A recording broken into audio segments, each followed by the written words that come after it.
एक बार देवर्षि नारद जी बैकुंठ धाम गए। वहां उन्होंने भगवान विष्णु का नमन किया।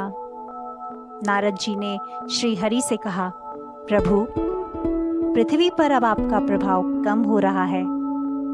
धर्म पर चलने वालों को कोई अच्छा फल नहीं मिल रहा।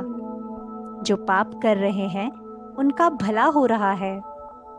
तब श्री हरि ने कहा, ऐसा नहीं है देवर्षि, जो भी हो रहा है सब नियति के जरिए हो रहा है।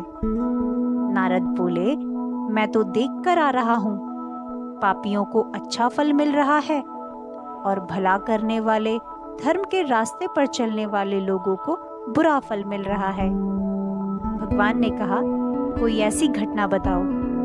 नारद ने कहा, अभी मैं एक जंगल से आ रहा हूँ। वहां एक गाय दलदल में फंसी हुई थी।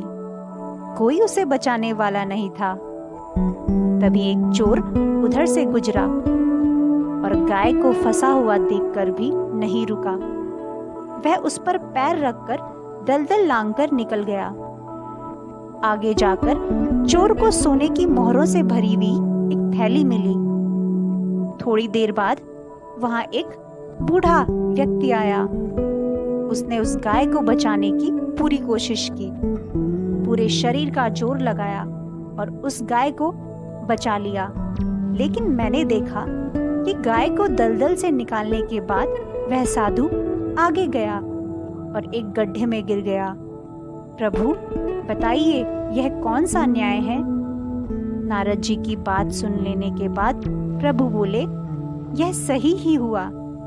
जो चोर गाय पर पैर रखकर भाग गया था, उसकी किस्मत में तो एक खजाना था, लेकिन उसके इस पाप के कारण उसे केवल कुछ मोहरें ही मिली। वहीं उस साधु को गड्ढे में इसलिए गिरना पड़ा क्योंकि उसके भाग्य में मृत्यु लिखी थी, लेकिन गाय को बचाने के कारण उसके पुण्य बढ़ गए और उसकी मृत्यु एक छोटी सी चोट में बदल गई। इंसान के कर्म से उसका भाग्य तय होता है। इंसान को कर्म करते रहना चाहिए, क्योंकि कर्म से भाग्य बदला जा सकता है।